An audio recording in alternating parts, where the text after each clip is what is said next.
은혜 계약 안에서의 인간, 은혜 계약 안에서의 인간 두 번째 시간을 갖겠습니다. 두 번째 시간에는 은혜의 계약에 대한 부분들을, 언약에 관한 부분들을 이렇게 같이 살피면서 은혜를 받으면서 너무 좋은 시간이죠. 은혜라고 하면 정말 어떻게 표현할까요? 그러니까 몸들 바를 모른다. 몸들 바를 모르죠. 뭐 값없이 주신 것이니까 이거는 뭐 평안할 수가 없는 거죠. 평안할 수 없는 거죠. 공로나 대가나 이런 것들을 통해서 얻게 되어진 것이 아닌 값없이 얻게 되어진 것이라고 할 때 우리는 정말 감사밖에 할 것이 없는데, 자 이제 그런 부분들을 우리가 한번 좀 배워볼 수 있기를 원합니다. 첫 번째, 은혜 96쪽입니다. 페이지 96쪽에 은혜 계약에서 하나님과의 계약의 당사자들, 그러니까 계약이라고 하는 것은 쌍방이죠. 네, 일방적이지 않아요. 그래서 하나님과의 그 계약의 당사자는 누구인가 라고 말할 때 두 가지로 말씀을 하는데, 하나는 구속의 계약과 또 하나는 은혜의 계약을 말씀하고 있습니다. 그러니까 구속의 계약은 오로지 구속은 하나님께서 하시는 전적인 사역이다 라고 말하기 때문에 은혜의 계약과는 달라요. 은혜의 계약은 하나님과 인간과의 사이의 계약이라고 하면, 구속은 오로지 누구예요? 하나님에게서로만 되어지는 것이다 라고 하는 것을 구분지어 말씀을 드릴 수 있어요. 구속의 계약, 은혜의 계약. 구속의 계약은 오로지 하나님, 은혜의 계약은 하나님과 인간과의 그 계약을 말하는 거죠. 그래서 첫 번째, 구속의 계약에서는 제1 당사자는 성부 하나님이시다. 계약의 제1 당사자는 하나님이시다. 그 다음에 두 번째, 제2 당사자는, 구속은 하나님 이 관계니까, 그러니까 사람은 배제되어 있는 거죠. 빠져 있는 거예요. 그러니까 두 번째 제2의 당사자를 누구로 놨어요? 예수 그리스도. 그러니까 하나님께서 구속을 위해서 하나님이 계획하시고, 그 다음에 그 아들을 보내셔서 구속을 완성하시는 그와 같은 것들이 되어졌기 때문에 제1의 당사자도 하나님이시고 제2의 당사자도 하나님이신데, 하나님도 구체적으로 성부 하나님 제1, 성자 예수님 제2의 당사자로서의 구속을 말씀하고 있다는 겁니다. 이해되시죠? 네? 구속은 절대적으로 하나님 편에서예요. 그런데 은혜의 계약은 하나님과 사람, 인간과 나와의 관계이기 때문에 그렇게 이제 표현하게 되는데, 두 번째, 은혜의 계약은 계약의 당사자로 누구 봐야 돼요? 하나님으로 보는 거예요. 그렇죠? 당사자가 성부 하나님이고, 제2 당사자를, 아까 구속의 계약에서는 제2 당사자가 성자 예수님이었죠. 근데 은혜 계약에서는 제2의 당사자를 누구를 봤어요? 네? 그리스도 안에서 선택받은 사람들이라고 그렇게 표현하고 있는 것입니다. 네? 여러분, 이 구분 지을 수 있죠? 구속의 계약과 그 다음에 은혜의 계약은 그렇게 차이를 두고 있다는 거예요. 그러니까 오로지 구속은 하나님 편에서, 그 하나님 편에서 되어진 구속을 통하여서 은혜 계약이 사람들에게 임하게 되었다라고 하는 것입니다. 그래서 우리는 은혜 계약의 제2의 당사자다. 누구와? 제1의 당사자인 하나님과. 네? 그리고 저도 지난주도 말씀드렸지만, 우리가 임대인과 임차인이 하면 어떻게 합니까? 그 중간에 누가 있다 그랬어요? 중개인. 그렇죠. 중개인이 있다 그랬죠. 중개인이 오늘 이것으로 보면 누구예요? 예수 그리스도죠. 하나님과 사람 사이에 예수 그리스도가 중개가 되어 주었던 거죠. 중보가 되어 준 겁니다. 자, 그래서 하나 우리가 배웠어요. 구속의 계약, 그 다음에 은혜의 계약. 이것은 어떻게 구분 지어지는가 하는 것들을 우리가 보았습니다. 자, 중요한 것. 그렇다면 은혜의 계약이라고 하는 것이 무엇이냐라고 하는 것. 정말 근본적인 것이죠. 정말 근원적인 거예요. 우리가 은혜라고 하는 것이 무엇이냐, 은혜의 계약이라고 하는 것이 무엇이냐라고 하는 것을 모르고 우리가 무슨 구속의 계약인지 은혜의 계약인지 라고 하는 것을 말하는 것은 너무 앞서간 것이죠. 그 중요한 것은 이 은혜의 계약이라고 하는 것이 무엇이냐라고 하는 것을 알고 구속의 계약도 은혜의 계약도 우리가 이해할 수가 있게 되어지는데요. 자, 은혜 계약이 뭐냐라고 할 때 첫 번째 우리 유찬미 청년 읽으세요.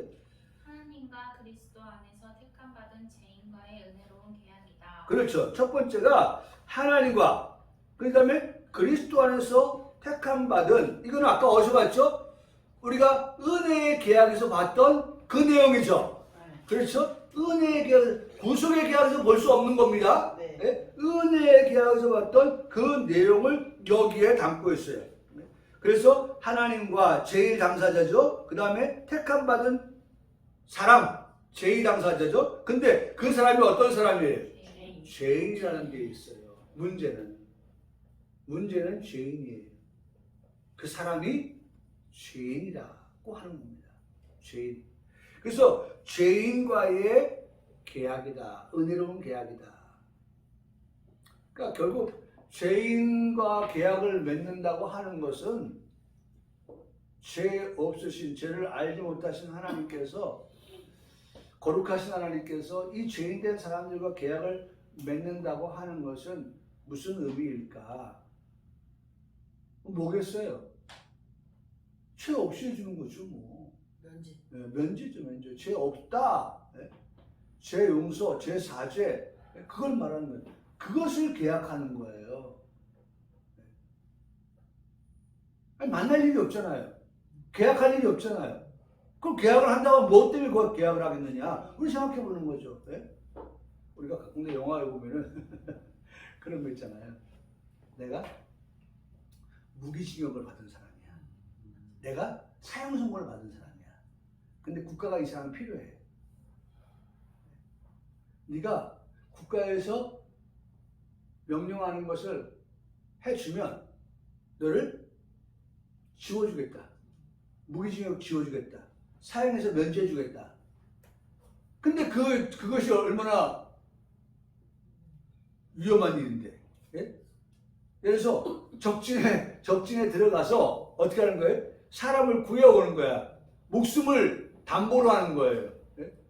그러니까 그런 내 목숨을 담보로 하는, 어차피 넌 죽을 거 아니냐. 죽을 몸이니까. 어? 네가 잘해가지고 살아 돌아오면 무기도 끝나는 것이고 사형도 끝나는 것이고 어떻게 할래? 그러면 이 사람이 아이고 감옥에서 썩어서 죽는 거야. 예? 아니면 사형내가 죽는 거나 아이고 이판사판인데 그럼 한번, 왜냐면 또 이 사람을 그렇게 부르는 이유는 이 사람이 그만한 뭐가 있기 때문에 예? 자질이 있는 거예요. 예? 자질이 할 수 있다고 보니까 그런지, 아니 뭐 사형 제도가 예? 실행되는 것은 없지만은 아니 그냥 참 대단하죠. 미국 같은 사회는 예를 들어 무기 하면 그냥 우리는 무기잖아요.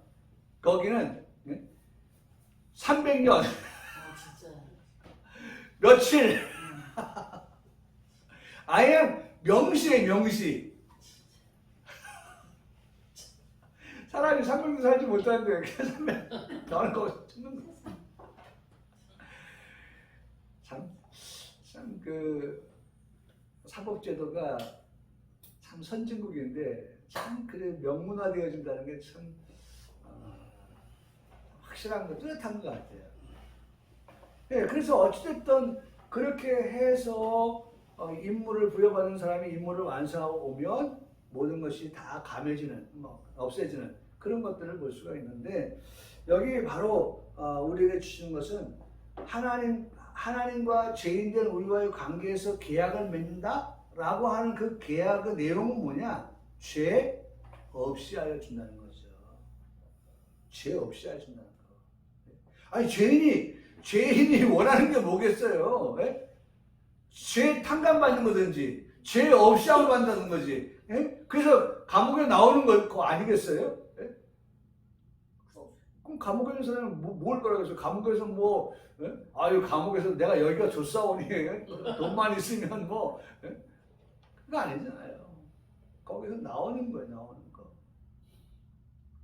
오늘 우리가 죄인 된 자리에서 나오는 거 그것에 대한 계약이에요.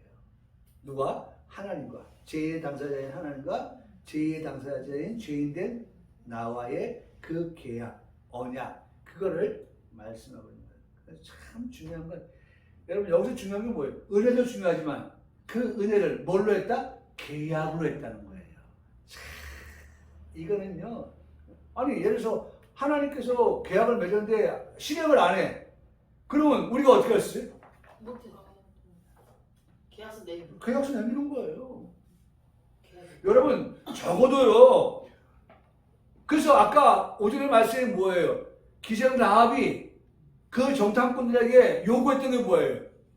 징표를 달라는 거예요. 징표. 네? 여러분 보세요. 여호수아 2장 여호수아 2장에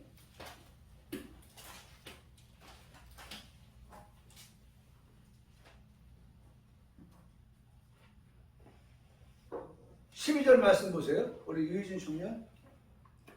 그러므로 이제 청하노니 내가 너희를 선대하였은즉 너희도 내 아버지의 집을 선대하도록 여호와로 내게 맹세하고 내게 징표를 내라. 뭐를 달라고요? 증표를 달라는 거예요. 증표. 네? 증표. 아니 뭐 지금 뭐 말만 해가지고는 내가 언제 너한테 그렇게 해준다고 그랬어? 여러분 아메 싹 뭐처럼? 예? 저기 중국의 뭐처럼? 예? 중국의 그 저기 그 옷 갈아입는 사람들 보세요. 샥 제가 그 영상 보니까 옷 갈아입는 것도요. 옷을 많이 입어요. 몇 벌 입어요. 근데 그 옷을 착 하면 바뀌잖아요. 이거 싹 한번 누르면 이게 옷이 착 내려오고 이런 식으로 해서 이제 갈아입는 거예요. 예. 근데 얼굴도 마찬가지예요. 샥 바뀌는 거잖아요. 다 그런 거예요. 근데 여러분 아니 구두로 한 건요.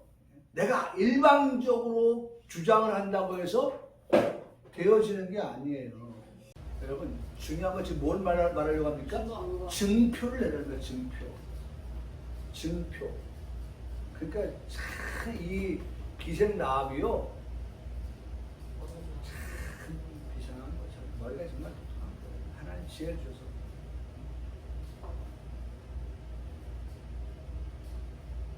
하나님께서 여호와께서 이 땅을 너에게 주었다는 것도 알고 있을 뿐만 아니라 그러면 내가 너희를 구해줬으니까 너희도 우리를 선대하라. 참 선대. 우리가 누구에게 선대하면 그 선대가 어떻게 돌아오는 거예요. 우리 그 앞집에 사는 분이 말이죠. 우리가 뭐 조금 뭐 제가 도시락을 갖다 주고 하니까 도시락 갖다 줬던 거예요? 아니고 아무것도 안 줬나요? 네? 고구마. 네. 고구마를 줬대요. 그랬더니만 엊그제는 파김치를 내왔는데 얼마나 파김치가 맛있는지. 그러더니만 또 어제는 또 생채를 했다고 생채를 또 가져온 거예요. 얼마나 맛있는지. 뭐예요? 선대하였더니 어떻게 했어요? 선대해서 돌아왔다는 거예요. 기생 라합이 목숨을 걸고 살려주었더니 요구가 뭐예요? 우리도 살려달라는 거거든요. 거기에 대한 증표를 요구하고 있어요. 자, 그랬더니 우리 희림이 청년 18절. 우리가 이 땅에 들어올 때 우리를 갈아내린 청년의 이 붉은 줄을 메고 내 부모와 형제와 내 아버지의 가족을 다 내 집에 모으라. 예, 그렇죠? 자, 붉은 줄, 붉은 줄을 메고 있어라. 붉은 줄을 메고 있어라 했죠? 자, 그 다음에 붉은 줄을 매고 있으니 저기 21절의 말씀에 라합이 이르되 너희의 말대로 할 것이라 하고 그들을 보내어 가게 하고 붉은 줄을 창문에 메었습니다. 그렇죠? 자, 메었어요. 그 다음에 이제 드디어 정탐을 마치고 간 사람들이죠. 예? 6장으로 넘어갑니다. 6장으로. 2장에서 이제 이 사건이 있었고 6장을 이제 건너뛰는 거예요. 6장에 건너뜁니다. 6장에 가서 보니까 6장 20절에 이에 백성을 외치고 지난된 나팔을 불 백성이 나팔 소리를 들을 때에 크게 소리질러 외치니 성벽이 무너내린지라. 그랬죠? 성벽이 무너내렸어요. 성벽이 무너내렸는데 그 성벽 무너져 내릴 때에 이제는 뭐 올라가서 쉬는 거죠. 이스라엘 백성들이 올라가 쉬는데, 자 22절부터 봅니다. 여호수아가 그 땅을 정탐한 두 사람인데 그 기생집에 들어가서 너희가 그 여인에게 맹세한 대로 그와 그에게 속한 모든 것을 이끌어내라 하며 정탐한 젊은이들이 들어가서 라합과 그의 부모와 그의 형제와 그에게 속한 모든 것을 이끌어내고 또 그의 친족도 다 이끌어내어 그들을 이스라엘 지형 밖에 두고 라고 말씀하고 있죠.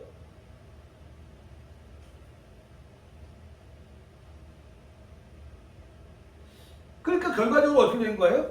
하나님께서 지금 이 기생 라합의 지혜를 주셔서 한 사람을 통하여서 라합 한 사람을 통하여서 아버지의 가족과 그에 속한 모든 것을 다 살려내는, 마치 누구와 같아요? 그 앞에서 우리가 보면 우리가 히브리 11장에 봤지만 요셉과 같잖아요. 요셉 한 사람을 통하여서 아버지와 그 형제들을 다 살려내는 그 역사를 보잖아요. 역사. 다 모든 거 보면요, 이때를 위하여서 하시는 그 일들을 우리가 때로는 보지 못하고 왜 나만 겪는 고난이라고 말할 때가 있어요. 근데 그 고난을 오늘 우리가 말씀해 보니까 거하다라고 하는 말씀 배웠죠. 그 거하다는 참는다, 참다라는 것도 있는데 가로 열고 뭐가 있다고요? 기대 속에, 기대 속에, 기대하면서 참는 거예요. 여러분, 탐관 광부들이 갇혔어요. 살아나서 소생했죠? 그 사람들 방문하는데 뭐 갖고 갔어요? 커피 가지고 왔어요. 아니, 노란색 커피만 가져가 왜? 왜냐면 그 커피 마시고 살았으니까. 기적으로 소환됐으니까. 근데 그 사람들이 거기 갇혔으면서 무슨 생각했을까요? 우리는 이제 못 나고 여기서 이 커피 마시다가 죽을 거야. 이런 생각했을까요? 아니죠. 이 커피 마시고 악착같이 살자. 왜? 지금 밖에서 우리를 구조하기 위해서 지금 땅을 파고 내려오고 있다. 그러니 우리가 어떻게든지 버텨야 된다. 그런 기대감이 있었기 때문에 그 사람들이 생존할 수 있었던 거예요. 한 20일 동안 어떻게 거기 생존해요? 뭘 먹고.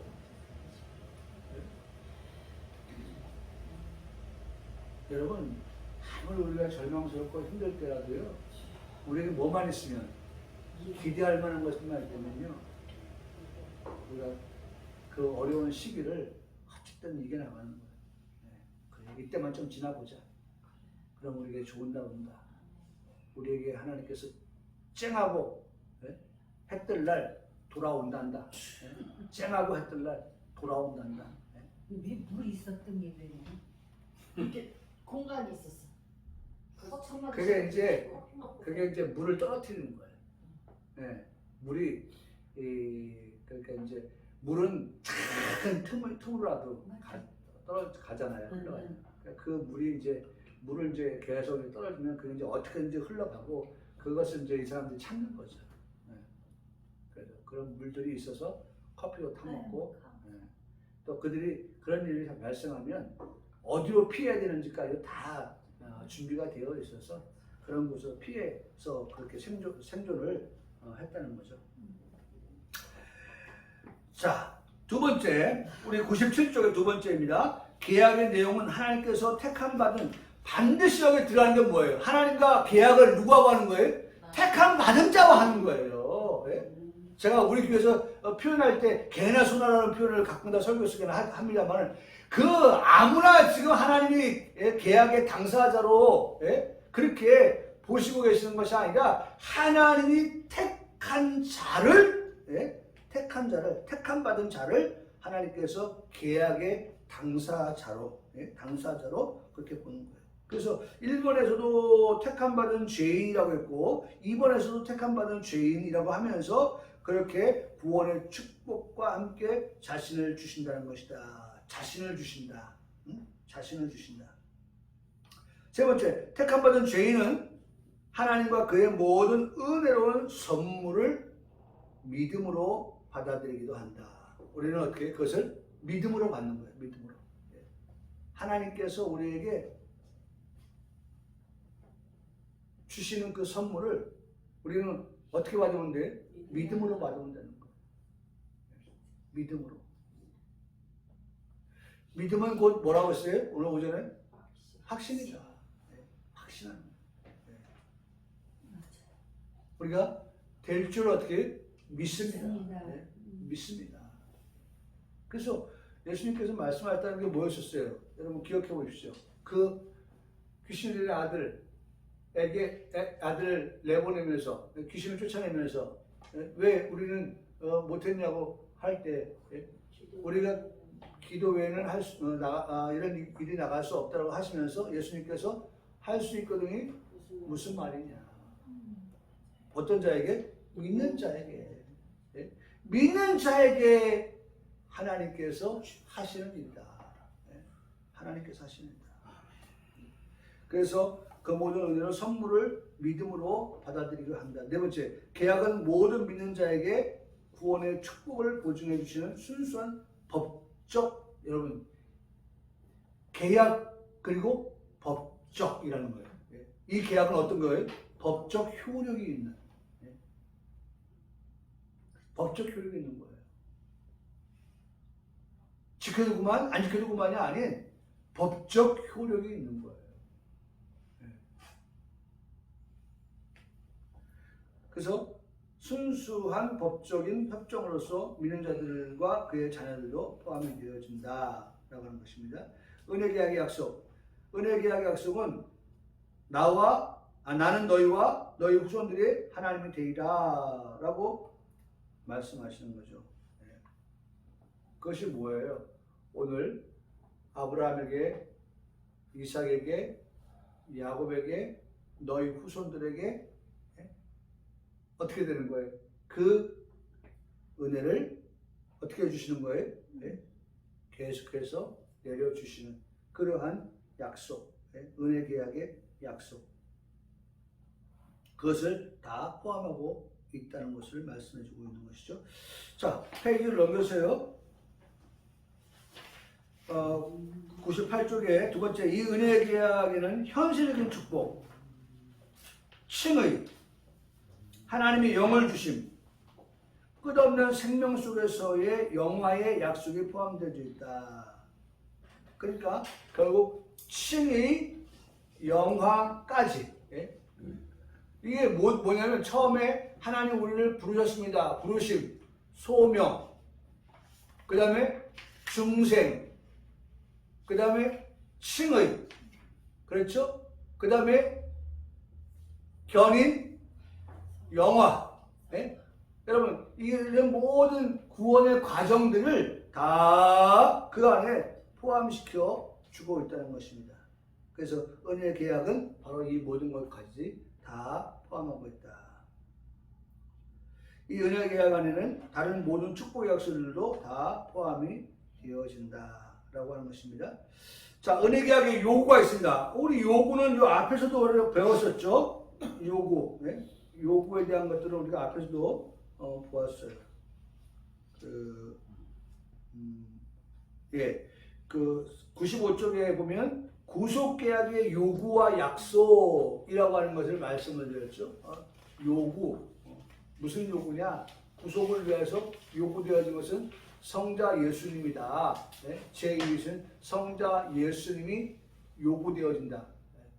이 성자 예수님이 나 싫어요. 내가 왜 십자가 져야 돼? 그렇다면 이게 다 무산이 돼버려요. 근데 예수님이 순종하심으로 우리 죄를 대신해서 그 요구를 완성하셨다는 거죠. 그래서 그 요구는 제2 예수님을 말하는데 여기도 은혜계약의 요구를 말하고 있죠.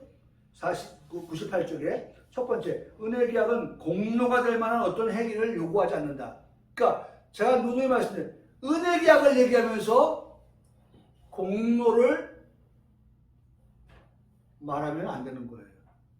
은혜계약은 은혜는 절반, 거기에 나의 공로 절반, 그래서 합쳐서 구원 아니라는 거죠. 은혜를 얘기하면 공로는 빠지는 거예요. 공로를 제외하는 거예요. 인간에게 요구하는 기본적인 의무가 있지만 그 의무를 행함으로 아무런 의도 얻지 못한다. 다 제외시키는 거예요. 은혜를 말하려고 하면 그 모든 것들을 다 제외해서 오직 은혜. 여러분 중요한 거예요. 오직, only, sol라. 네? 오직 그거로만 네? 우리가 은혜로 구원을 얻는다. 기본적 의무는 하나님께서 약속한 축복을 주실 것이라고 믿고 하나님의 뜻에 자기를 맡기는 것인데 믿음과 계약 생활의 시작과 새 생명의 원리를 따라 순종하는 것이 은혜 계약 앞에 있는 인간에 대한 하나님의 요구인 것이다. 오늘 인간에게는 그 은혜 계약 앞에 우리를 두시고 하나님께서 우리에게 오직 뭐에 순종하는 것만을 원하신다는 거죠. 자, 다섯 번째 은혜 계약의 특성인데 은혜로운 계약. 이 계약은 죄인들을 향한 하나님의 은혜, 즉 값없는 하나님의 호의, 열매, 표현이 시종일관 흐르고 있다. 값없는 호의. 그렇죠? 값없는 호의. 이거 줄 테니까 나에게 이거 줘. 라고 하는 것이 아니라 그냥 주시는 거예요. 그래서 아까는 앞에서는 뭐라 했어요? 선물이라고 표현하고 있는 거예요. 선물. 영원한 계약입니다. 중요한 말씀이죠. 이 계약은 어떤 계약이에요? 영원한 계약인 거예요. 한시적인 게 아니에요. 몇 년 몇 월 며칠부터 몇 년 몇 월 며칠까지 라고 하는 게 아니에요. 이 계약은 영원한 계약이다. 얼마나 확실합니까? 그러나 확실하다고 해서 우리가 방종해서는 안 된다는 거죠. 아니 뭐 영원한 건데 잠깐 돌아갔다 오면 어때? 잠깐 딴짓하면 어때? 잠깐 한눈 파면 어때? 잘못하면 해도 괜찮아. 어차피 하나님과 어떤 계약이에요? 영원한 계약인데 뭐. 저는 요새 혹여나 내가 잘못해서 나 때문에 우리의 자녀들이 하나님 우리를 사랑하시니까 사랑하는데 때로는 징계하시니까 나 때문에 우리의 자녀들이 어려움을 겪는 일이 있어서는 안 된다. 내가 잘못할 때 하나님 나를 치시는 것보다 그렇잖아요. 네? 가장 두려운 게 뭐예요? 아니 내가 잘못하면 내가 맞으면 되는데 내가 더 아픈 건 뭐예요? 내 자녀가 아플 때에 우리 그런 말 많이 하잖아요. 아유 정말 내가 대신 아프고 싶다. 네? 그런 말 하잖아요. 그러니까 그런 것들이죠. 그러니까 어떤 면에서는 정말 좀 두려움 속에 있어요. 두려움 속에. 내가 하나님 앞에서 정말 하나님 앞에 살아간다고 하면서 내가 하나님 앞에서 잘못하고 하나님 앞에서 죄를 짓고 할 때에 하나님이 그거 깨닫게 하시면서 나를 때리시는 게 아니라 나를 때리심이 아닌 내 자녀를, 내 가정을, 내가 알고 있는 사람을 하나님 주신다고. 그런 생각이 드니까 참 두려운 마음이 드는 거예요. 떨리는 마음이 드는 거예요.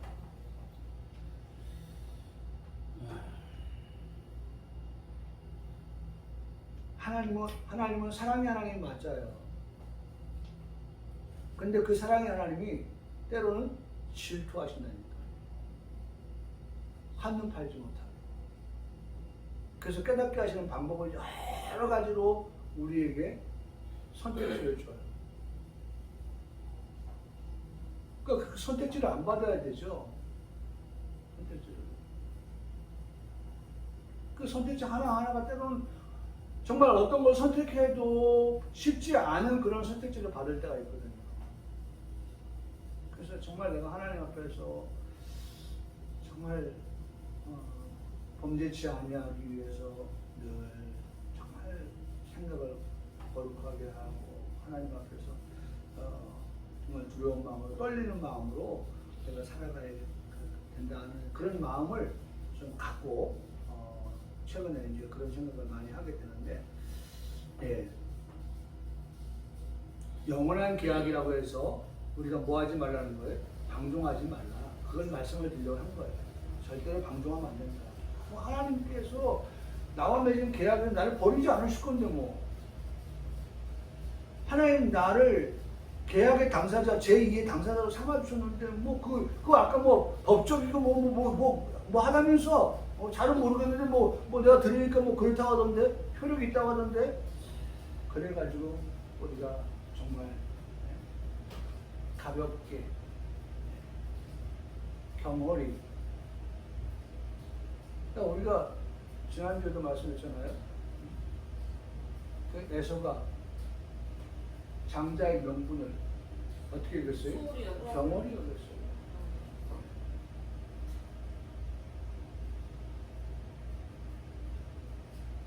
오늘 우리가 하나님과 맺은 그 계약이 영원하다는 걸 생각만 가지고 가볍게 여겼다가 네, 영원하죠. 근데 하나님은 어떻게 할까요? 그 영원한 것을 유지하면서도 하나님이 매를 드신다는 거죠.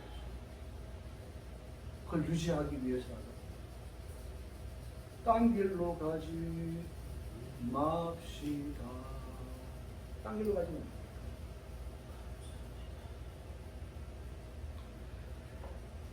정말 하나님을 경유하는 사람은요, 때로는 하나님을 사랑의 하나님으로 믿고 있지만서도 하나님은 질투하신 하나님이기 때문에 두려운 마음도 떨리는 마음도 가지고 살아가야 딴 길로 새지 않아요.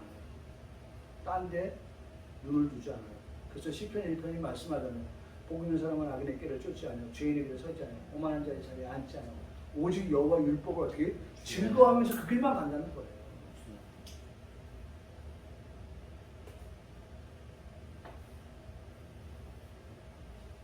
분명하게 히브리서는 사생자가 아닌 우리에게 아들인 고로 어떻게 한다고 했어요? 네? 우리가 잘못하면 하나님께서 매든다고 채찍질한다고 말씀하세요. 징계한다고 말씀하셔요. 징계를 어떻게 하지 말아라? 경홀히 여기지 말라고 말씀하셔요. 네. 영원한 계약이다. 세 번째, 특수한 계약이다. 특수한 계약. 이 계약에 보면 광범위하지만 특정한 인간만을 포함하는 특수한 계약이다. 이게 얼마나 감사해. 여기 이 계약은 광범위할 수 있는데 그 광범위는 특정한 인간. 그게 뭐예요? 하나님의 선택받은 인간이에요. 선택받은 인간.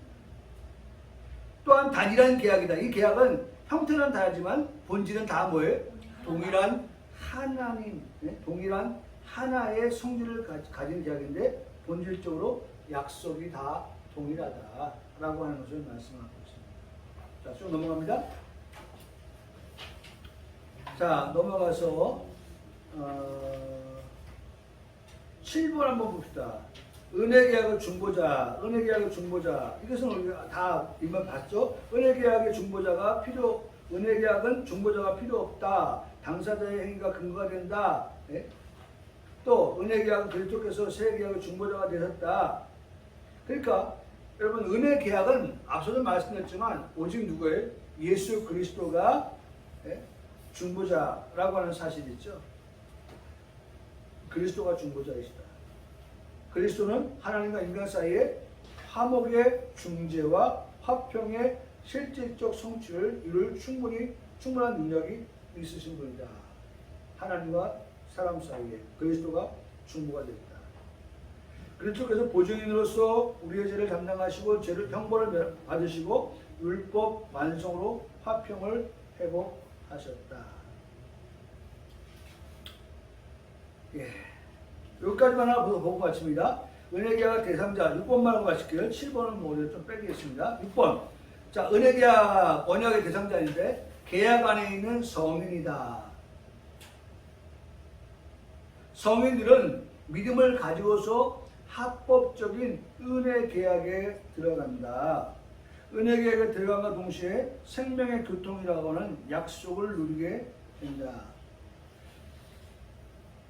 은혜 계약, 그 계약 안에 있는 성인. 여러분, 오늘 우리가 성인들인데 이 성인들은 여기 전제가 뭐냐? 믿음을 가지고, 그 다음에 합법적인 그러한 은혜 계약. 근데 우리 유아 세례 하잖아요. 유아 세례. 성인이 아니죠. 그럼 그 아이들은 뭘 가지고 세례를 주죠? 근거가 뭐죠? 오늘 이거예요. 성인. 그 부모가 성인인데 그 성인된 그 부모의 성인, 그 다음에 믿음이죠. 성인된 아버지, 엄마의 믿음을 가지고서 합법적인 은혜 계약에 새 언약에 들어가게 한다는 거예요. 부모의 믿음을 가지고. 그러니까 부모의 믿음을 가지고라고 하면 또 책임감이 있는 거예요. 그렇죠? 이 아이를 어떻게 하는 거예요? 부모가 그 믿음을 어떻게 해요? 그 자녀에게 계승하는 거죠. 계승. 그 아이를 믿음으로 양육하는 거예요. 키우는 거예요. 그래서 그 아이가 믿음으로 자라서 이후에 장차 뭐가 되는 거예요? 성인이 되어서. 그래서 입교를 하는 거예요. 입교. 성인이 되면 입교를 하는 거예요. 입교.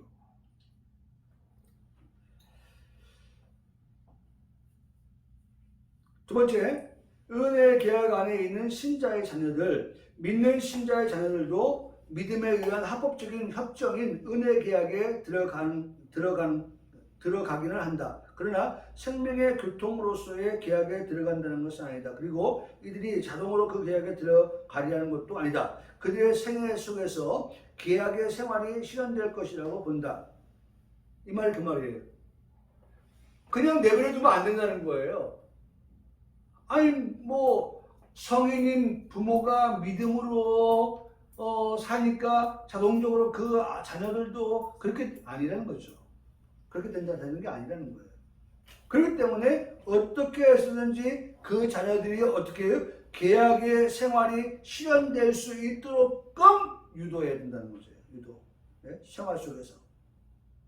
그래서 신자의 자녀들이 신앙을 반역하지 않는 한 그들이 새 생명을 소유하고 있다고 보고 그들은 그 소유하고 있는 신앙을 자신이 자랐을 때 자발적으로 고백함으로써 계약의 책임자가 된다는 거죠. 그게 입교예요. 입교.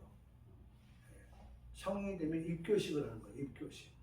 이제는 내가 어떻게 신앙을, 자발적인 신앙을 어떻게 고백하는 거죠. 어릴 때는 몰랐어요. 부모를 통해서 그냥 유아세를 받았어요. 그런데 이제 성인이 되면 부모와 똑같이 본인이 어떻게 믿고 있는 하나님을 고백하게 된다는 거죠. 이러한 과정에 실패할 때는 그들 자신이 이미 있는 계약의 파괴자가 되는 것이다. 계약 안에 있는 비중생자, 중생하지 않는 사람도 일시적 계약 속에 들어간다. 이들은 당시에 네모박스입니다. 계약의 자녀로 인정이 되며 요구에 복종하고 계약의 직무도 분담한다. 세례라고는 증표도 받고 계약의 일반적인 축복을 기뻐하고 성령의 특별한 역사에까지도 참여할 수가 있다. 그러나 이들이 이 계약에 수반되는 책임을 진정으로 받아들이지 않는다면 그들은 역시나 계약에 뭐가 된다? 파괴자가 된다. 라고 하는 것을 말씀해 주고 있습니다.